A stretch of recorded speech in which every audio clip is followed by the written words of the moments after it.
Okay, what will happen, Vanessa, is that I will introduce to you first, or just after I count to three, and then and once I've done the short introduction of you, I'll just turn to you and then we'll just begin our conversation. Okay. You don't have to be afraid, you don't have to stare at the camera. Okay. But do increase your volume Okay. because we're in a very informal setting. Usually is usually ideally I would like to put into a position where it's more conducive, but because of the what should I say? I felt that your image is different because you're more like really funky and really fun sort of person. So I thought we'd bring you here then. Yeah. Yeah, I like this place a lot. That gives you the feel, you know. Okay. Because if I put you in the environment where like it's ridges and you feel like okay, a little bit uptight. Okay. Great. Thank So you. no problem, no problem. So I hope you don't feel intimidated. So No, I'm fine. Yeah. okay. So Okay. so do you take it or Yeah, I'm fine. I'm fine. you fine? Yep. Okay, great. Yeah. I'm ready and you're ready. I'm ready too. Okay. One, two, and three. Hi, welcome to the National Quiz Choice Online News. I'm Robin Stienberg, and welcome to the Stienberg Review. Today we have Miss Vanessa Faith, who is a new song artist. Sorry, cut one. Cut. That's just a first cut only. Okay. Sorry. No worries. No. I have because we usually do two takes. The first take is just to warm up. That's all. Okay, you ready? One, two, and three. Second take. Hi, welcome to the National Quiz Choice Online News, and welcome to the Stienberg Review. And for those folks in New York, right now I know that everybody's settled down, and well, hey, fate not, time has passed, and everybody has to go on in life. You know, we have a new artist this month, and that is none other than Miss Vanessa Faith from Singapore. And Vanessa has actually released her new EP album right now, and it's now available all leading bookstores and perhaps even on Amazon. Vanessa, thank you for joining us here at the National Quiz Thank you Choice. for having me. And you have been nominated by the National Quiz Choice as the new artist of the month. And we're so happy to have you here on our show. And also you have also recently performed with Starbucks on tour all around Singapore. Yeah. Alongside with Brandon Lee this month, Yeah. recently on stage, sponsored by SPH. Now, tell me, how did you came about, deciding to become an artist, and to start to write these songs that that's kind of like really fun but yet very emotional. Could you tell us how did it all start? Okay, I didn't set out to be an artist. It wasn't in my intention when I started writing songs. But I found out that just 2 years ago, I started accumulating a lot of songs that I've written. I started since I was 14, with my first instrument, and subsequently I started writing songs. But I realized that it's about time that I do something with the songs and not just keep it in my MacBook and just leave it there, but to get it recorded properly and perhaps allow people to hear it and judge for themselves whether they really like what I write. And that was how I started getting my music out online. Started off with my blog, and subsequently it went on to Bandcamp, and I recorded it properly in the studio, and and that's how the EP actually started out. Wow. Yeah. Now, you said that you started out as a blog. Yeah. So, wow. How effective are social network today? Does it work very well for you? Yeah, it does. It does. Friends of friends or random strangers will leave me messages and tell me what they think of my songs. Yeah, and we can keep in touch that way. And some of them actually write songs themselves, so they would be asking me, why don't you critique on my song or give me some feedback as well. Yeah. No. Speaking about random strangers, how dangerous is that? Did you face anyone trying to stalk you? Kind of, yes, but not really online. I meet them sometimes during my gigs. So Okay. I guess to keep myself safe, I usually have a bunch of people that I go for my gigs with, and like they're kind of the groupie just to make Or sure bouncers. that they can be female bouncers. So just to make sure that everything is fine and that there were not too many weird people around trying to get pictures and stuff. Now, when you first started writing your songs, did your family knew about your hidden talent? Not exactly, I guess. My mom was never really quite supportive of music because I guess in Singapore, I am a business student. Okay, and I guess in Singapore, the main concern for parents is that they want you to earn a living and be able to sustain your life as an adult. So of course, doing music is something that is out of her mind because she felt that that was really just intangible in terms of bringing you income. And that was why when she first found out that I started doing informal gigs, she was rather concerned that I wouldn't be doing well in school. However, when I showed her that, hey, I still can get good grades and I'm doing well both ways, I guess somehow her mindset kind of changes along the way. So, of course, she's very supportive of my gigs today. She's fully aware of everything I'm doing now, but not when I first started out, of course. But now, how long have you performed gigs so far? How many years now since? Officially 2 years. 2 years. Unofficially? Perhaps like 4 years. 4 years? Yeah. Wow. Now, when did you first discover that you actually had a talent to write songs and you were able to sing and... I guess when I first picked up the guitar when I was 14, I felt that there was something special about the way I could connect with music that some of my friends couldn't. I like improvising my own songs, to change certain songs to become another style, change it to other style, and some people find it unacceptable because I'm changing the original content. But to me, innovation is actually a cool thing that I discovered along the way. Speaking about innovation, did anyone taught you how to play the guitar and any other musical instrument, or was it self-taught? I guess it started off when I was in school, and there was a bunch of boys that were challenging me about. They had this statement. They basically stereotyped girls, and they said that girls can't play the guitar because your fingers will hurt. Which is true. It's true.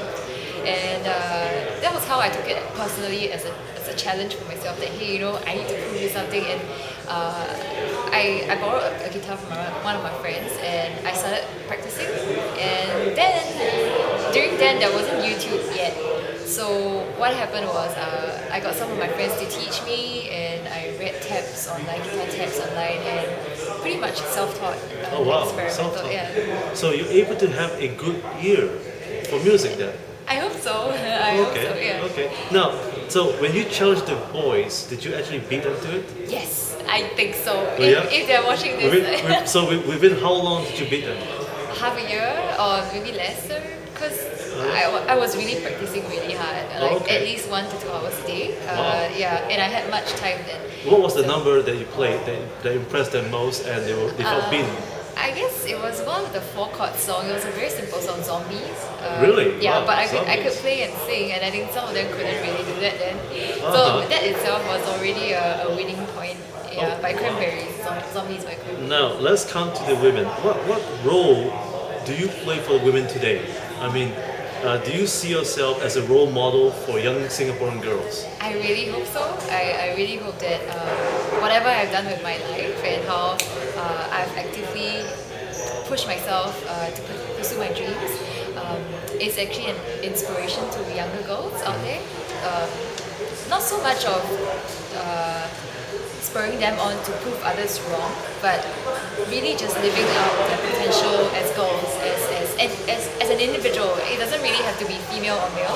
To me, I'm not really gender biased, but yeah, I guess femalehood is something that's closer to my heart. So I really hope that one day there will be a younger girl that I can mentor, or younger girls that I can help pursue their dreams. Well, just like The Voice, huh? Yeah, kind of. The show. Yeah, kind of. Now, speaking about your ambition, you have come up with your new EP so far, and tons of great, music videos that I've seen on YouTube. And in fact, folks, please do look out at Vanessa Faith YouTube channel. Her great music videos are really charming. And I must say that people want to know what's the philosophy of music. Now, you wrote those pieces of music, and behind it, what is your philosophy? To me, view myself, I think I'm an artist, so I don't think that music is something that I'm pursuing, but I guess I'm an artist that has a message to get across to my audience, and it can be through music, it can be through arts, other forms of arts like drawing, literature, or even stage arts, performance arts. So to me, music is something that I really like and am comfortable with. That's why I chose music to be the medium for my message, for a channel of my message. But maybe one day, maybe 10 years down the road, this interest for music will change.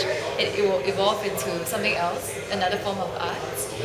But to me, music is a void if it is without a message. If it's without a cause, it is really just emptiness to me.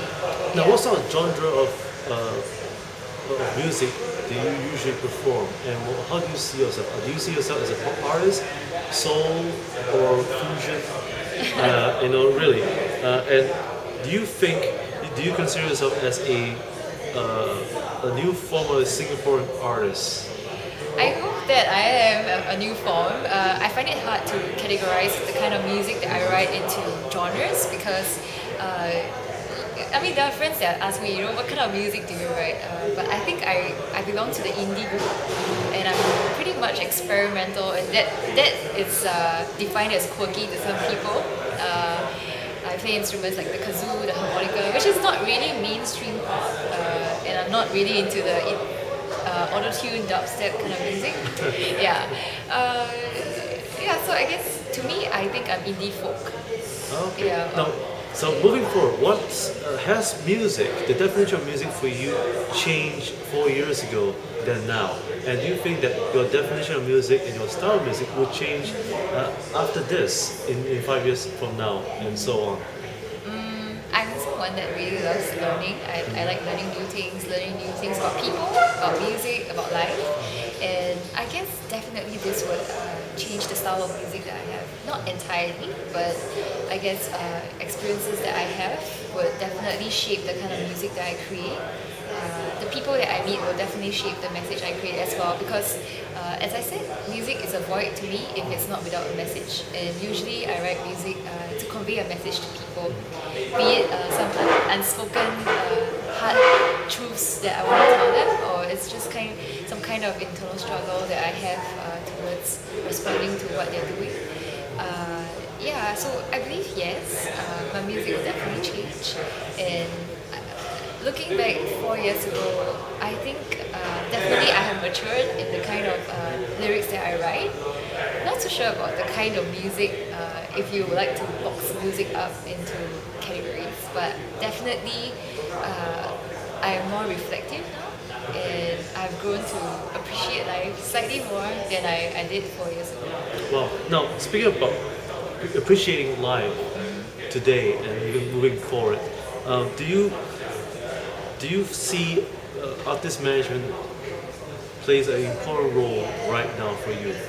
Because most artists when they perform on the road, right? Recently you just done with Starbucks tour, and some people notice that probably this is your first time you're going on a tour.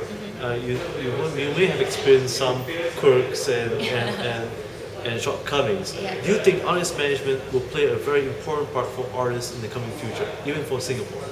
Yes, definitely. I think what's more important to me is that the artist management would eventually be my friends as well, people that understand me and where I'm coming from for my music.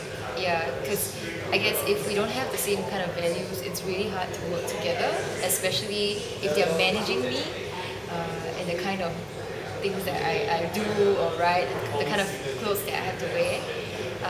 That will be really quite uncomfortable. So I guess as much as the management is choosing to manage me in certain ways, I guess for me as an artist, I also have to be actively evaluating the management and to decide whether I want to continue with them or.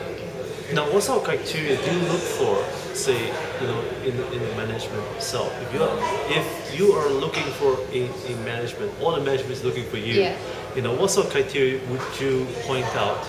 And also, what sort of values do you actually want the management to believe in?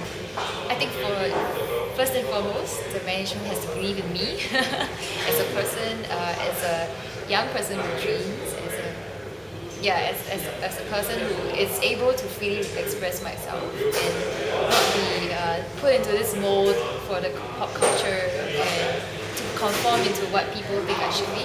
I guess if they really like me, they have to respect that I have certain preferences as well, or perhaps not so much for dressing, but for the kind of music that I write and the messages behind this music. So some kind of values, I guess, they have to be not really selfish. I guess they have to be rather other-centered kind of management where they are willing to listen to me, and hopefully in terms of producing the next album or songs, I will be able to take on the co-producer role, which is what I've done for this EP, to be able to put in my own input for producing my music. Now, speaking of producing your music itself, how important is this for you and what it means for you? Because right now, artist manager is taking a role very seriously because they have to think about the commercial aspect of it. Now, for you as an artist, which is important? Do you think that producing an album and even perform on stage, do it for the sake of passion more important than money, or money is more important than the passion? Or do you think that, and for artists all around the world, even in Singapore, do you think that there has to be a balance between passion and money? And how do you balance that? I think in the long run, definitely music and passion and music. Yes. Passion and music definitely has to have a balance in order for it to be a sustainable thing. I can't foresee myself writing music that I don't have a passion for, or just writing to sell to other singers. To me, music is a very intimate thing that I do in my private space, and but for money itself. For money, yes, because right now artist management also have to look into the issue of making money. Yeah, of course, it's for commercial reasons. But do you think, as an artist yourself, do you think that money plays an important role? And if so, how do you balance between with the management, the role of the managers are having to make money and say that able to express your passion at the same time, because it is quite difficult. Yeah, it is. I think if the management is unable to pay me, then I might as well do everything on my own efforts. I think that to me, a manager has to be able to multiply my efforts and perhaps make it double or triple as compared to what I can do myself. So if they are unable to bring in sustainable income or allowance in that sense, I think I'm comfortable with just doing things myself. But of course, I do see the benefits of partnering a management to really just get the efforts doubled and tripled, and even also the awareness for Vanessa Faith out there. I'm not into music just for income, for sure, because I know that in Singapore, music doesn't pay that well, and most people who put all their eggs in this basket get really disappointed because you waste your time and your efforts, and you realize that at the end of the day, people take it as a hobby, and you, I guess if you put all your eggs into that basket, that's all you're gonna lose everything. Personally, I think I'm more comfortable to take music as a serious hobby. In that sense, I don't put too much pressure on having the need to earn income through music, because that really stifles the kind of songs that I write. I would tend to write songs to please others than to write songs with really meaningful messages that I want to get out. Now, in the case of Stephanie Sun and Kit Chan, those guys out there, local artists who have made it into some form of international arena, do you foresee Singapore is prepared to actually bring the artists abroad internationally. Do you and yourself? I know that it is a challenge for you to do that kind of exposure. But do you think is it because artists in Singapore find themselves a struggle because the issue of money that's involved to go further into the international arena? Yes, I agree. I think so. I think it's not just money, although money is one of the huge factors. I think the opportunity cost is one as well, because I guess out of 10 people who try to go abroad to do music, I guess only one or two comes back successful. And yeah, I guess sometimes in life it's not just about money, but it's about the kind of things that you have to sacrifice in order to really pursue your dreams. And I think locally we're not embracing that much for music yet. We don't, I guess our environment is not that conducive to allow us to really practice music freely yet, and that's why a lot of people have to go abroad. So Yeah. do you think that in the future you will see yourself and others able to do so if music is no longer well contained but able to allow you to express overseas?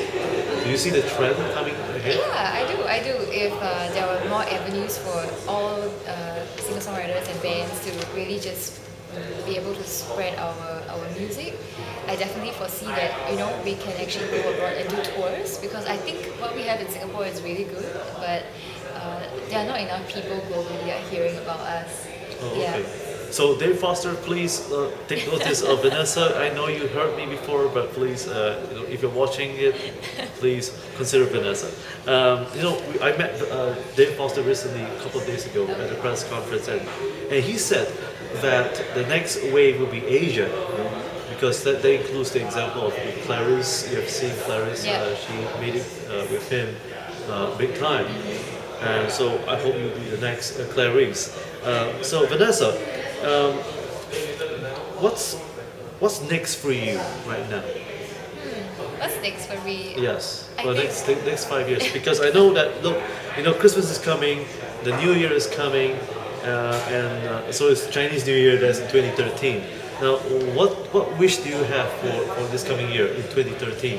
2030, I hope that I'll be able to help people in terms of guiding them for pursuing whatever dreams they have. I think that it's really one of my greatest desires, to be able to empower the next generation, to be able to allow them to be better equipped with the kind of experiences that I have gathered through doing music locally thus far.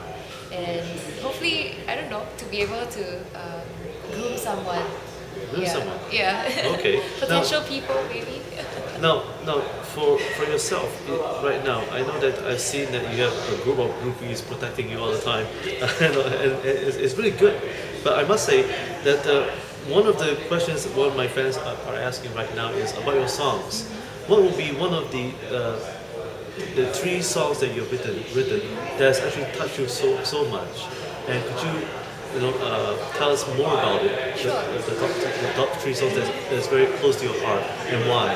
Okay. I guess the first song that I'm most emotionally attached to is this song called Green Eyed Monster, because I wrote it during a very insecure time of my uni days, my tertiary days, where I found myself comparing my looks to other girls, and how I felt so insecure, and it's almost to a point of low self-esteem.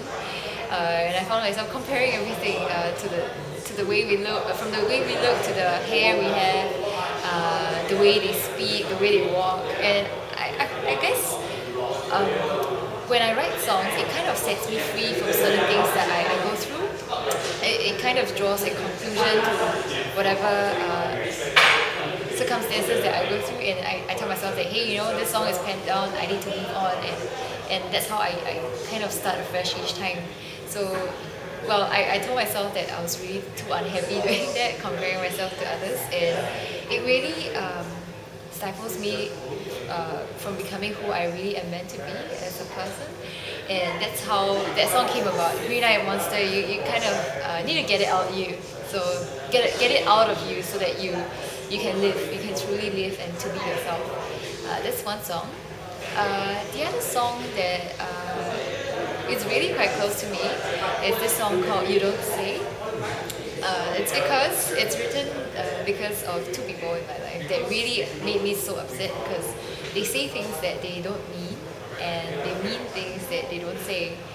Yeah, so I found it so hard to understand them. I find it so hard to be sincere and truthful when I'm around them, and that's how the song was written.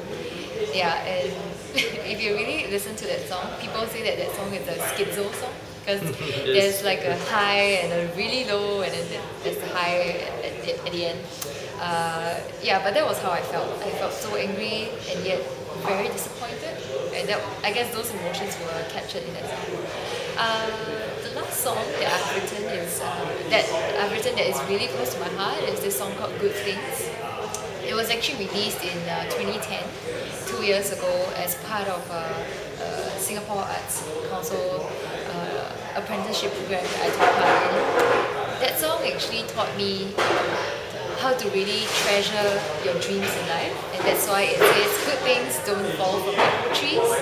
Don't sit there and just enjoy the breeze. Yeah, so that was what it was a message for myself that you can't just sit there and expect things to happen the way you wish. Sometimes some kind of effort is needed. And to me, at the point of time is to really get my music out and start recording things and start asking people what they think in order to move on as an artist, to grow as an artist. So Good Things is actually available for downloads on my website for free. Yeah. So Wow. yeah. Now, what were the challenges that you faced and you have actually overcome when you were writing your music and having to perform for the very first time in your early stages?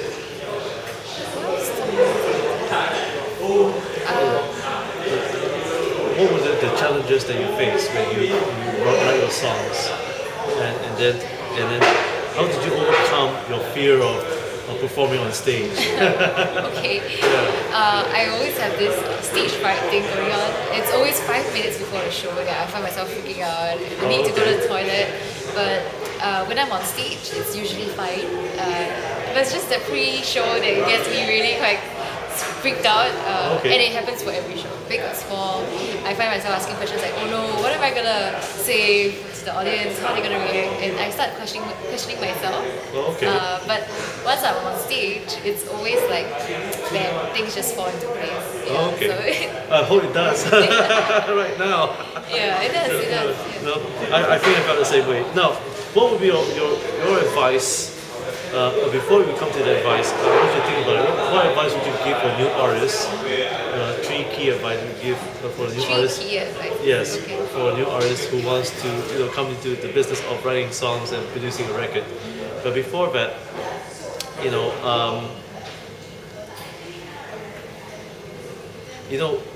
there's one part that one of my fans have been asking, and that is, before you answer the 3 key advice, they want to know, is there any one wish that you have in mind? If you had one wish to go back again and redo your EP, is there any one other song that you could have included? I guess so, yes. There's a song that I've yet to record that's still sitting in my computer. The song's called The Same. So I really wanted to add this song into the EP because it's a song that talks about blame and how often when things go wrong we start blaming other people. And in that story it talks about Adam and Eve and how Adam was really blaming Eve for giving him that apple. And then hence like Adam's apple. But at the end of the day, Adam was really actually present when Eve fell. Why didn't Adam stop Eve from falling? Yeah. So that song was really pretty much about it, and it was speaking to the audience from Eve's point of view, like, hey, why are you blaming me? Like, why are you blaming me every time when things go wrong? But when things are right, why don't you give me some kind of credit? Wow. So, yeah. You know what, guys? That should be a new song. Don't play the blame game. That should be a new tagline. Don't play the game. The blame game. Yeah, I heard that. I feel you, sister. I feel you. You know, now that we feel you enough, you know, are you right now producing the main album? The main album, Yes. not yet. Not I'm yet. still working out on the concept of it. And Okay. yeah, I guess I need more time to develop the materials. Any sneak preview or idea that you have for your album or the design cover and everything? Not yet. It's Not still, yet. yeah. Now, who designed your albm cover? Actually? I did it. You did it? Yeah, I did it. All by yourself? Yeah. Oh, wow. Yeah, but I had a photographer who helped me with the photography. Yeah, but the rest of the post work was by Now, it myself. seems that it's a trend that these days that people and organizations and artists are now going on a OMO, one-man operation. Is that true? Do you see that? Perhaps secondhand already started that. He's this one-man, really capable one-man band. I guess.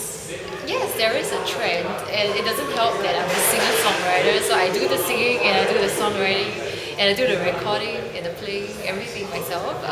But I enjoy it because it gives me full freedom to do the expression for my audience, to my audience.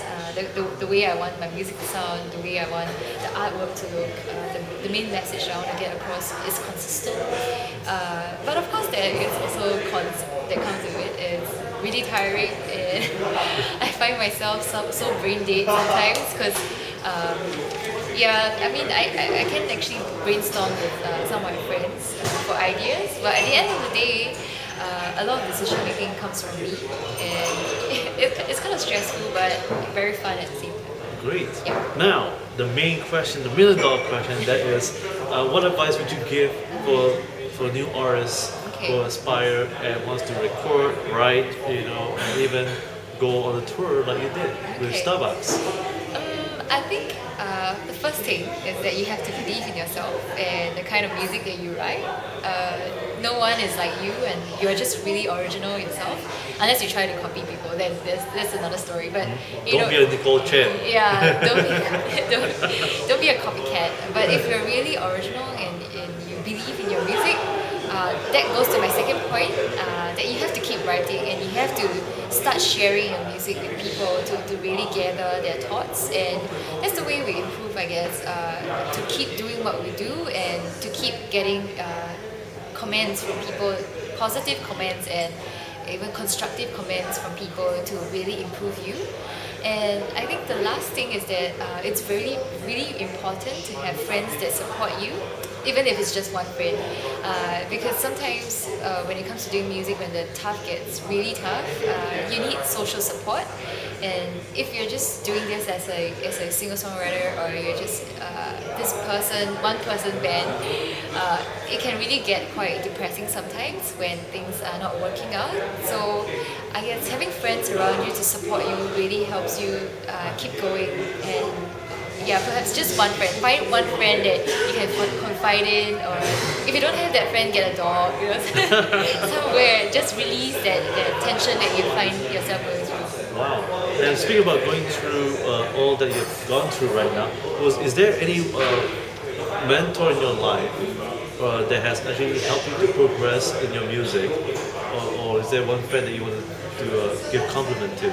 I have many friends that I want to give compliment to. Oh, that must be a whole list of friends. Yeah, it is.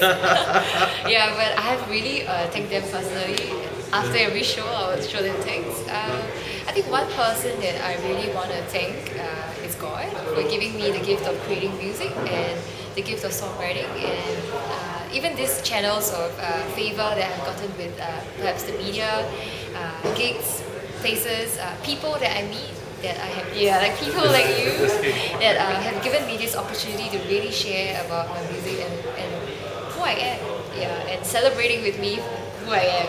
Now, before we let you go, the music that you've written, where did you get the influence from? Was it from Mariah Carey, or was it from anyone else?